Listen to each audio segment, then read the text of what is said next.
Simon Adingra a disputé son troisième match de pré-saison hier avec son club Sunderland. Ils étaient opposés au club de Hull City. Hull City s'est imposé par le score de 2-1. Simon Adingra a inscrit un but. Je vous ai présenté les images hier. Mais j'ai vu beaucoup de commentaires sur ma page, je n'ai pas dit à travers les réseaux sociaux, sur ma page, qui disent non, Simon Adingra, voilà, on vous avait dit, ça fait la troisième défaite de son équipe. Voilà, on vous avait dit que ce club n'était pas bien pour lui. Voilà, on vous avait dit, non, ils vont retourner en Championship. En Championship, la Championship, c'est la deuxième division anglaise.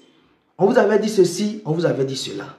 Mais je ne sais pas pourquoi les gens parlent souvent avec les émotions. On vous dit pré-saison.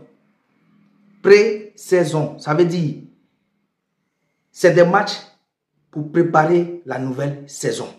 C'est des matchs que des coachs ou bien les entraîneurs utilisent pour faire la revue de leur effectif, c'est-à-dire préparer les 11 de départ pour attaquer la nouvelle saison. Et c'est dans cette optique-là que Simon Adingra et ses coéquipiers de Sunderland sont actuellement en pré-saison. Ils ont fait 3 défaites. Selon moi, mon analyse, je préfère avoir des défaites en pré-saison que d'avoir des victoires en pré-saison et d'aller concéder des défaites ou bien avoir plusieurs défaites en championnat ou bien pendant la saison. C'est-à-dire, un coach ou bien une équipe qui enchaîne des défaites durant la pré-saison, moi je pense que c'est une très bonne nouvelle. Oui, c'est une très bonne nouvelle qui va permettre au coach de cette équipe de revoir ses tactiques, de revoir ses joueurs, d'avoir un 11 titulaire pour attaquer la nouvelle saison. Donc, en quoi avoir des défaites en pré-saison est mal? En quoi avoir des défaites en pré-saison, ça veut dire qu'ils vont retourner en Championship. Je vous apprends dans cette vidéo, une équipe qui vient de la deuxième division, quand elle monte en première division, sa première saison en première division, mais je pense que effectivement, ils vont jouer le maintien. Parce que je vois beaucoup dans les commentaires, voilà, on vous avait dit qu'ils vont jouer le maintien, mais effectivement, Sunderland va jouer le maintien parce qu'ils viennent de la deuxième division anglaise. Donc, quand une équipe veut rester en première division, mais bien sûr que c'est le maintien qu'ils vont jouer. C'est le maintien que Sunderland va jouer. Maintenant, si en jouant ce maintien, si les choses se passent bien, que l'équipe se comporte bien, s'ils ont pu accrocher une 3e place ou une 4e place, mais la saison prochaine, ils vont jouer une coupe européenne. Donc, en quoi faire des défaites en pré-saison ou bien concéder des défaites en pré-saison est mal? Bon, Simon Adingra est à Brighton, il ne joue pas. Il est constamment sur le banc de touche. Quand il joue même, c'est les bouts de match, c'est-à-dire les 10 minutes, les 5 minutes, pour un joueur de ce cran, c'est-à-dire un joueur talentueux, un jeune qui a de l'avenir dans ce monde du football, on le prend et on le fait asseoir sur le banc de touche, on lui fait jouer des bouts de match. C'est ça que vous préférez? Vous préférez que Simon Adingra reste à Brighton pour jouer les 30 secondes, les 2 secondes, les 5 minutes? C'est ça que vous préférez pour ce joueur? Un joueur qui a 23 ans. Vous préférez qu'il reste sur le banc de touche à 23 ans? Pendant que ceux qui ont le même âge avec lui sont en train de jouer des 50 minutes, des 60 minutes. Ils sont en train d'étaler les talents. Vous qui me suivez ici, pour ceux qui me suivent, cette histoire de Simon Adingra à Brighton, j'ai produit beaucoup de vidéos. Et dans mes vidéos, j'ai toujours dit à Simon Adingra, il fallait qu'il quitte Brighton. C'est pour ça que quand il a quitté Brighton, je suis heureux pour le joueur. Parce qu'en quittant Brighton pour aller à Sunderland, mais le joueur va pour retrouver du temps de jeu.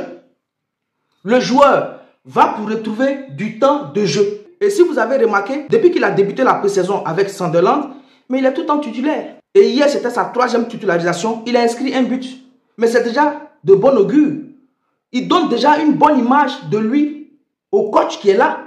Il donne déjà la confiance au coach qui est là pour dire oui, on ne s'est pas trompé sur lui. On ne s'est pas trompé d'aller le chercher à Brighton. Donc Simon Adingra qui inscrit un but hier face à Hull City, même si son club a perdu, pour moi je pense que c'est une très bonne chose. Il vient de marquer des points aux yeux du coach. Donc en quoi avoir 3 défaites en pré-saison est mal? Sunderland est-il le seul club qui perd des matchs en pré-saison? Sunderland là, c'est le premier club ou bien c'est le dernier club à perdre des matchs en pré-saison? Je vous ai dit dans ma précédente vidéo sur la signature des joueurs. Pour moi, Sunderland, c'est une bonne chose parce que les recruteurs auront plus les yeux sur Sunderland. Si Sunderland arrive à faire une bonne saison, c'est-à-dire ils se maintiennent, Simon Adingra, s'il participe à ce maintien, s'il fait bonne impression, la saison prochaine, je ne suis pas sûr qu'il sera à Sunderland. Donc le joueur, en quittant Brighton pour aller à Sunderland, il n'est pas allé là-bas pour de l'argent. Il est allé pour retrouver du temps de jeu. Parce qu'en retrouvant du temps de jeu, c'est ce qui va lui permettre d'étaler son talent aux yeux de tous. Et un grand club peut passer derrière pour le recruter pour la saison prochaine.